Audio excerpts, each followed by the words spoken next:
Welcome to your Conscious Choices for Wellness podcast, hosted by B. Crutelli.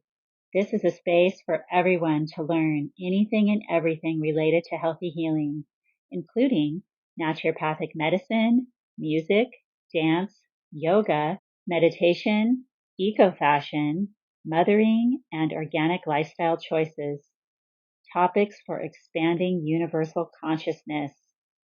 Come join me weekly as we delve in and begin this journey, sharing valuable content gathered over the past 3 decades, helping to support a healthier and more sustainable future for all.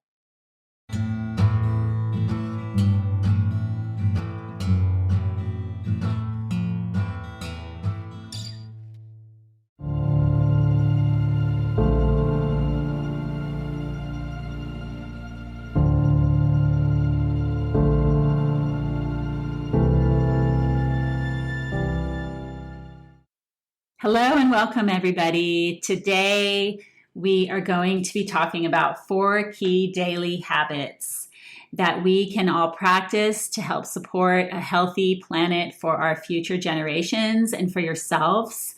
If you're aware of what's going on out there, we really all need to take action.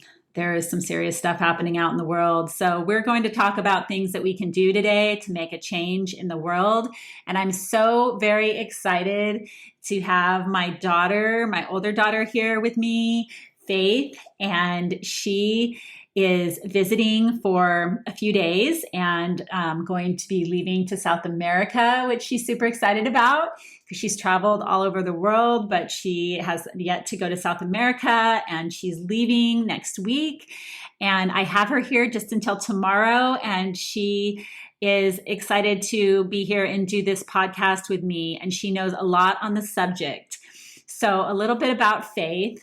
Her name is Faith Yorba, and she's an environmental professional passionate about meaningful environmental policy, sustainable development, conservation efforts, and combating current environmental threats, such as climate change and environmental injustice. She has worked with environmental nonprofits to help underserved and underrepresented populations find climate and energy solutions that prioritize equity and resilience. In her free time, Faith loves exploring, traveling, hiking, gardening, and reading. Faith earned her BA in Environmental Studies from UCSB and her Master's in Environmental, Natural Resources, and Energy Law from Lewis and Clark Law School in Portland, Oregon. So we are going to talk about being the change in the world and taking action. And I'm going to hand it over to Faith to give you a little introduction here. Yes. Hello, everybody. So happy to be joining my wonderful mother here to talk about climate action that we can take on the individual level. And I want to start by saying that I do think that the majority of the change needs to happen on the kind of larger scale. You know, we need to hold corporations and big businesses, governments accountable for the damage that they have done to our natural environments, to our water, our air, you know, the things that sustain us. But I think that there's a lot of things that we can be doing as individuals as well. And so that is what we're going to be talking about today. And I think that at this point, everybody is seeing, you know, the climate changing around us, and it's can feel overwhelming, you know, like what can we do when, you know, summers are becoming hotter and drier, winters are, you know, increasingly, there's increasingly less rain, and they're also warmer, you know, we're seeing it. We're seeing less snowfall. We're seeing more intense storms. We're seeing wildfires. All of these changes are occurring because of our climate. And although the climate does naturally change as well, the changes that we're seeing and the warming that we're seeing around the world is happening at a rate that has never happened in not just recent history, but in the history of our planet. And so there are a lot of impacts of this planetary change. And a big part of it is changes to human life, right? Like we are all going to have to adapt to a warmer, drier world. As climate change becomes an ever-pressing concern, it's hard to not feel overwhelmed by its increasing severity. From hotter summers and drier winters to devastating natural disasters like wildfires and hurricanes, it's clear that the environment around us is changing rapidly. While it may often feel like we, as individuals, are powerless in the face of these universal challenges, many of us still believe there's hope. I know I do. And in today's podcast, we'll explore some tangible actions that each of us can take to create meaningful change in our lives and in the world around us for a more sustainable future. Yes, and if you hear a cat purring in the background, that's our cat Mycelia, and she loves Faith, is one of her favorite people, so she had to be in her lap during this. It'd be cute if we were recording in video.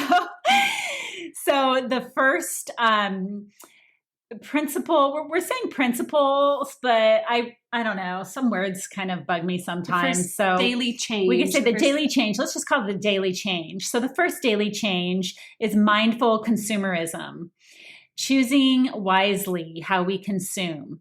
Every product we purchase has a story, a life cycle that begins with resource extraction, okay, and often ends in landfills or oceans at some point. So it's like how biodegradable is that product that you are buying? You know, where is it going to end up later on? Many everyday items are made with toxic chemicals that leach into the soil, air, and water, causing long-term environmental harm. Overconsumption exacerbates this issue as products are frequently overused, under-recycled, and discarded after minimal usage. So what can we do? And Faith's going to go over some of these things. So I think that the first thing that we can do to, be a more mindful consumer is to buy less. I think that our society loves to just buy more, especially in today's day and age where we can just buy things online and they show up at our doorstep the next day. So I think first and foremost, only buy things you need. And that is probably the biggest thing that you can do to have an impact in this, Consumerism. Consumerism. Mm-hmm. And then additionally, I think we can be opting for more sustainable materials. So looking for things that are biodegradable, making sure things we are buying at the grocery store or things that are in containers are recyclable packaging. A lot of things we think might be recycled aren't actually recycled.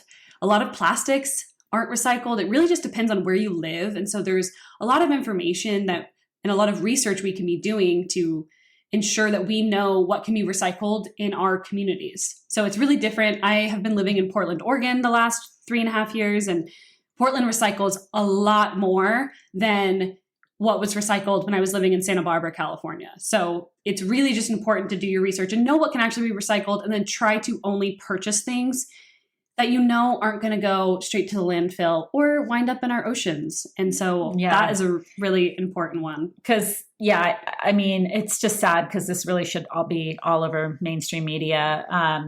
Things really are ending up in the ocean because there's too much waste and there's not enough land, and there's way more ocean water than there is land, right? Mm-hmm. On the planet. And so there's a lot of waste that's ending up in the oceans now. And so that's why it's kind of gotten out of control. And then another thing I think that we should all be doing is buying secondhand, right? If there is something you need, it most likely already exists and you can buy it secondhand. You can find it secondhand. Sometimes it takes a little bit longer to thrift something that you're looking for, but I think you normally can find it. And I think that's really important. And then the thing that I would say right after that would be specifically supporting ethical brands. So before I even go support ethical brands, because that is, buying new things, I think it's important to buy secondhand. But after that, I think that you can do research and you can find companies that prioritize eco-friendly practices and transparency in their supply chain. So you know that they're not destroying the environment or, paying, extremely low wages or there's horrible labor practices at the factories. Like there are brands that are actually ethical, and we as consumers should be doing the research to ensure that we're buying from those companies and giving them our money. Yeah, and I'll put a link. There's like two or three I can think in my mind of really good organizations that have great platforms that you can find these ethical brands. They're out there. They're out there. So it's good news.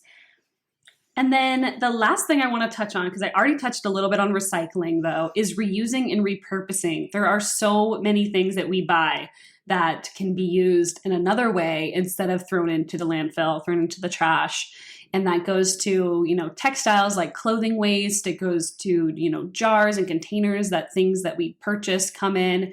And I think that there's a lot of things that we can repurpose or, just use over and over and over again, right? And I think that something too that I would love to see more of is when something breaks, fixing it, trying to find ways to ensure that the life of our products, the life of our, electronics and clothing and everything, like we can repair those things, right? Like our grandparents, our great grandparents, like that's what used to be the thing. They didn't just throw things away and buy something new. It was always repairing what you have. Yeah. And giving it a longer life. Yeah. I think big corporations have made that harder to do from what I've seen. But there are people that are fed up and that are trying to make change so that we can actually keep repairing, things like our electronics. Because I saw something on I'll bring up the Buy Now movie again a couple weeks ago that with electronics was really frustrating. There was this guy that repairs stuff like that, but he was saying that he literally could not. It was like they made it impossible for him to be able to take apart the product, like say if it's a phone or, the device, like they literally like glue it together so that you cannot open it up to repair it. So it's made to just throw away. Mm-hmm. And that like needs to stop. So I think there's some stuff that's happening around that right now, it sounded like, and that's good news. With all of this, I think just the main takeaway is that we need to be intentional about what we buy and how we use it. And with this, we can significantly reduce our environmental footprint and contribute to a healthier planet. Yes, for sure. Thank you, Faith. Yeah. So if you have any questions about this, for sure, like reach out. I just, really want to be supportive in getting this information out there and, help anybody that I can to be able to do these things. So that's kind of like my mission, with the business Conscious Choices for All that I'm starting. And we're going to go into the second choice, daily change that we can make and make choices of, which is eco-friendly transportation and reducing our emissions. Take it away, Faith. All right. So I think this daily change might be easier for some and harder for others, but in general, our daily transportation choices significantly impact the environment. As a transportation sector is one of the biggest contributors to greenhouse gas emissions, not only around the world, but like significantly. I think it's either the second or the biggest contributor in the US. And a big part of it is personal vehicles. Specifically in the US, we have a society that is really reliant on cars. And you don't see that in every other country, but you really see that here. And so we need to be conscious of the emissions that are coming from our personal vehicles, and every decision we can make, even if it's just riding your bike or walking, every decision we can make can either exacerbate or help mitigate climate change. So we need to be conscious of our daily choices around our transportation, because that is a huge way to reduce our carbon emissions and our personal footprint. Yeah. And so ways that, we can do that are by walking or biking whenever possible.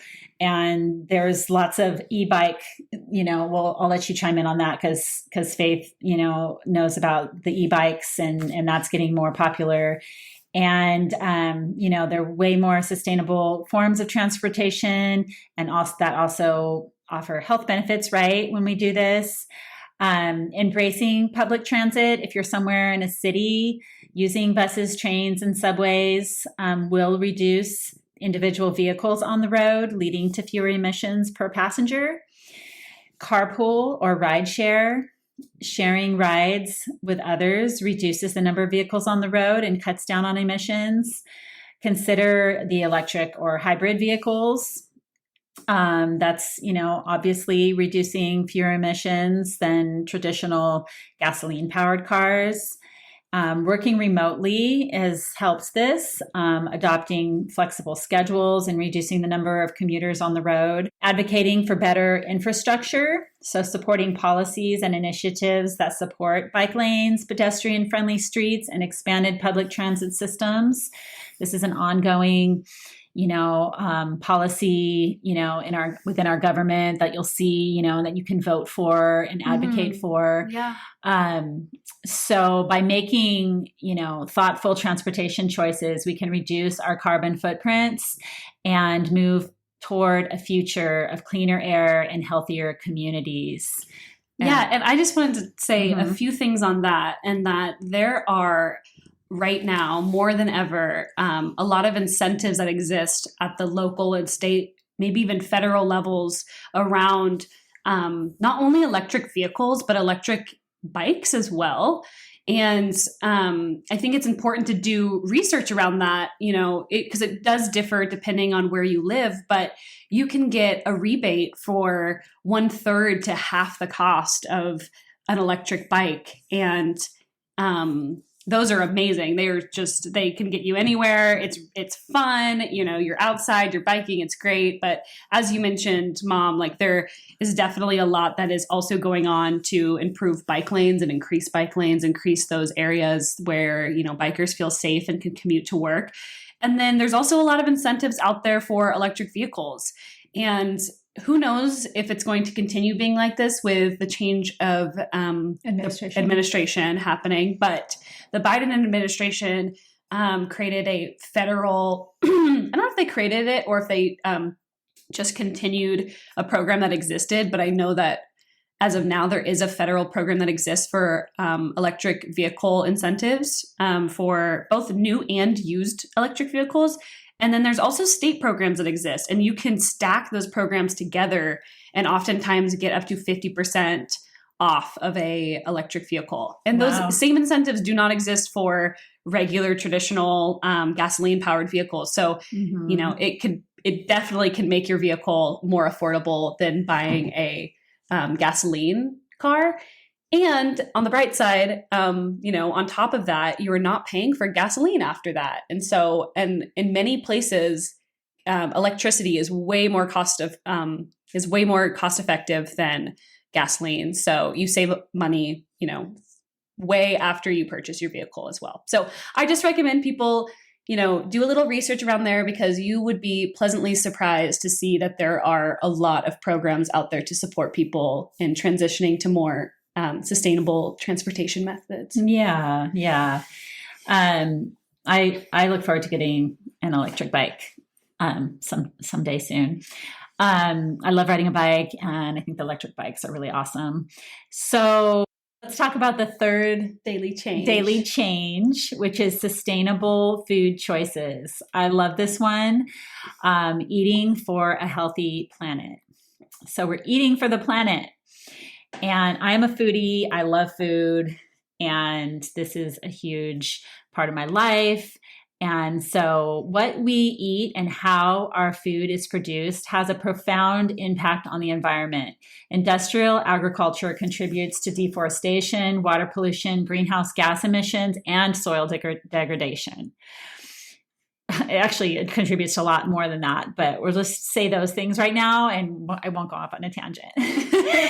By making conscious food choices, we can promote sustainability and reduce our ecological footprint. Okay, so what can we do? I'm going to have Faith talk about these points, and then I might chime in. There are a few things we can do to make more sustainable food choices, and at the top of my list is to eat a plant-based diet, or at least more plant-based meals. I have been I'll say flexitarian because I'll eat fish occasionally, but I have been primarily a vegetarian for the last almost 8 years. And I also grew up a vegetarian until I was about 10. But I chose to be a vegetarian again when I was older, as I started learning about how harmful the meat industry is on the environment. And I think that, at least limiting your meat consumption, you don't have to cut it out completely, but limiting your meat consumption is the number one thing you can do to have a lower impact on the environment through your diet. And plant-based diets generally require fewer resources and produce fewer emissions than diets centered around meat and dairy.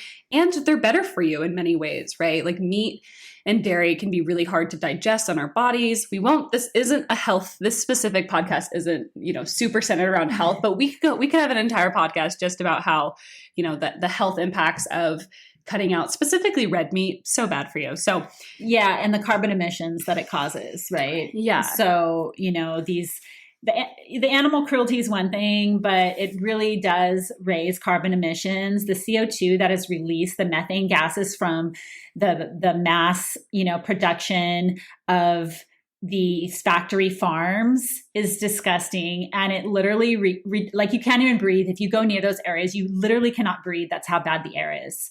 And it is causing so much CO2 concentration in one area. The greenhouse gas emissions that are released, from cars as well, but, from factory farms and, any kind of animal agriculture, contribute significant amounts of methane, CO2 emissions. And that in turn raises the temperature of our planet, right? So it's all connected, but specifically, animal agriculture is so bad because oftentimes forests are cut down to raise cattle on, right? Mm-hmm. To raise, that's really bad. To raise cows. And so when you cut down trees, you're releasing CO2 into the atmosphere. And then when you replace those trees that used to be carbon sinks, they used to be absorbing carbon. So you cut those down and you replace them with something that is literally emitting, farting out, to be blunt, methane gases. And so it is a vicious cycle there. And I think that if, as conscious people on this planet, if we can make choices to limit the amount of meat we're consuming, then, there will be less meat production in the world. And I think that is a huge change that we can make. Yeah. On some level, it really has to do with the demand, right? Mm-hmm. So it's like if we as consumers, we can vote a lot with our dollar. Mm-hmm. And if we stop purchasing certain things as much, at some point it has to slow down the production, right? Yeah, absolutely. It also creates demand for new products, right? So with less people eating meat and more people wanting alternatives to that, you see a lot of meat alternatives. And I'm not trying to preach that those are, the answer to all your problems, because they're not necessarily all super healthy either. But you just see way more of that now. You see way more restaurants offering, vegetarian burgers and, veggie options, veggie meat alternatives, because consumers are choosing that they want that, right? There's demand for that. And so I think that is creating a lot of change, and I love to see it, but there's so much more that we can be doing there. And there's so many people that you don't have to become a vegan or become a vegetarian, but you can reduce the amount of meat that you're consuming. And I think that is really important. And then to kind of go into the next thing that connects to this a little bit for our food choices is choosing local and seasonal foods. And so I think on the meat side of things, right, consuming local meat is, and sustainably farmed meat is really important too. It has, I think that oftentimes regenerative agriculture is used, or regenerative ranching or whatever. There's many terms, but there's ways to farm animals and, farm produce in a way that doesn't have the same amount of emissions. Yeah, and it has better, no emissions. It is better for our planet and for our environment. And then on the produce side, and just for food in general, when we're buying local and seasonal foods, we're also supporting local farmers, and our food doesn't have to travel as far, right? So transporting food long distances has a large carbon footprint, and often local food is fresher and more nutrient rich as well. So there's lots of benefits to buying local, and yeah, go support your local farmers. Yeah, and make sure that they're using sustainable agriculture practices too, like organic, regenerative, sustainably certified labels, to really, be environmentally friendly in their production methods. And that is like such a huge, huge thing that we can do. So I could go on and on about that subject, but we're trying not to go on and on about anything here. So we're gonna, but there were a couple other things that Faith was gonna mention. Yeah, two more quick things. I think reducing food waste, right? So planning your meals accordingly. I think buying only what you need when you're at the grocery store, not letting things go bad.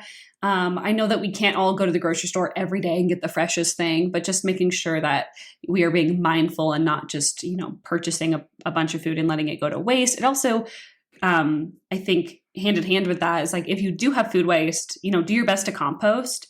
It's a great way to divert organic waste from landfills, where the emissions just go, straight into the atmosphere as well. Yeah. And then the packaging. And the last thing is limiting single-use packaging. Opt for fresh, bulk, or minimally packaged foods to reduce plastic waste as well. I mean, plastic production is a huge contributor to greenhouse gas emissions. And then also every piece of plastic that you have ever purchased in your entire life is still with us here on the planet. So just, being conscious of that, I think. And by aligning our food choices with sustainability principles, we can nourish ourselves while also nurturing the planet. And that's what we want, right? We want to continue to be able to feed a growing population, but to keep people healthy and to not have to worry about our food choices, being negatively impacting the planet. Yeah, for sure. Well said, Faith. Thank you. Do you want to go into our last change, number 4, that we can do? Definitely. I love this one. And I think that this could have been the first one we mentioned because I do think it is the one that can have the biggest impact. But for our 4th daily change is to be an engaged citizen, an engaged voter, and making informed political choices. Policy and legislation play a crucial role in addressing climate change and environmental degradation. As individuals, one of the most impactful ways to advocate for sustainability is through political engagement. However, there are some people who feel disillusioned by the political system. I totally get that. And you may question whether voting even makes a difference. Whether you choose to vote or not, there are ways to influence the political landscape around you and drive meaningful change. And we're going to jump into a few of those. Yes, you could talk about the voting if you want to go over that. And then I'm going to talk a little bit about, if you're not voting. So for those of you who do vote, I think that it's really important when an election's coming up, and not just a week before the election, but try to do your research early. Research both the candidates and the ballot measures and the policies that are, at play for a given election. And look beyond party lines, focus on candidates' stances on climate action, clean energy, environmental justice, sustainability. Like, what do they support, right? I think that it's often that people kind of forget that, who you elect has a lot of say in, a lot of these, choices around climate change and what they're going to prioritize, right? Yeah. And it's really important too. You can oftentimes find information and background on candidates that relates to, who is funding their campaigns and are they in the pockets of, big oil and big gas and, all these fossil fuel companies? Are they in the pockets of giant corporations like, I don't know, Amazon or whoever? So doing your research is very important. And then try to vote in more than just the big presidential elections, right? Mm-hmm. There are local, state, and national elections that all shape environmental policy. And local elections in particular often have a direct impact on community level sustainability initiatives, right? And so we see these changes in our community, and those are connected to local policy, right? And you have the opportunity to impact those local policies. So definitely make sure that you're voting in all elections, stay informed, and also support ballot measures that tie to environmental initiatives, right? So do your research on those. Sometimes they're kind of worded tricky and it's hard to kind of, there's a lot of jargon there, but make sure that you understand what you're voting for and the impact that it might have on the local environment. I'm going to go over some grassroots activism that we can all do instead of voting or even on top of voting. We can join or support organizations advocating for climate action, environmental justice, or sustainable policies. Grassroots movements often influence policymakers from the ground up, and there's many out there to choose from. So this is a great way to do it. However you want to support them, by donating, by volunteering, by signing petitions that they send you. There's many different ways that you can get involved that are, very easy to do. And another thing is participating in public comment periods. This happens when many government agencies solicit public input or submit public input on proposed regulations. Your voice can shape policy by supporting or opposing specific actions. Organize or attend protests and rallies. I love this one. And I can tell you that there is going to be a whole lot of this happening this next year. So get ready. And, this is a big thing that has been part of our democracy for a very long time and has created a lot of change. So participating in these, protests and even organizing protests and rallies to happen in your communities. Peaceful demonstrations raise awareness and show policymakers that public comments on environmental issues matter. Petition for change. Organize or sign petitions that advocate for specific environmental policies or practices. Educate and inspire your community. Host discussions, workshops, or informational events to raise awareness about climate issues and inspire collective action. Support eco-conscious businesses. This is another one that I love. We can support eco-conscious businesses in our own areas or online. There are hundreds and thousands of them, and where we put our dollar matters. So use your purchasing power to back these companies up, advocating for sustainable practices and holding those accountable that do not. By engaging in political action, whether through voting or other forms of advocacy, we can help drive the systemic changes needed to combat climate change and protect our planet for future generations. This has been such a fun topic to talk about, so thanks so much for inviting me to join. It's a topic we both love, and it was perfect timing that Faith was here, and I'm so glad that she did this with me. I'm going to miss her so much. I'm so excited for you. Do you want to just say a little bit of, about what you're going to be doing in South America? Sure. So I am setting out on at least 6-month trip in South America, where I am going to be primarily traveling, backpacking, and, hiking around Patagonia and the Andes Mountains in Peru, and really honing in on my Spanish skills. I think that's something that's really important to me because I'm hoping in the future to work in the environmental advocacy and protection space, but where I'm working and helping Spanish-speaking communities. So yeah, that is kind of my next chapter, and I am setting out next week. So thank you so much, everybody, for being here, anyone that's listening. And I would really appreciate if you could give me a quick 5-star review, a little written review, anything you want to say, that's greatly appreciated. That keeps everything going here. And I would love to keep doing this every week. I'm very passionate about it. It feels really good. There's a lot of purpose behind it, very purpose driven. and there's lots to discuss. And so let's be a community and make change happen. Thank you so much and have a beautiful day. Bye. Namaste.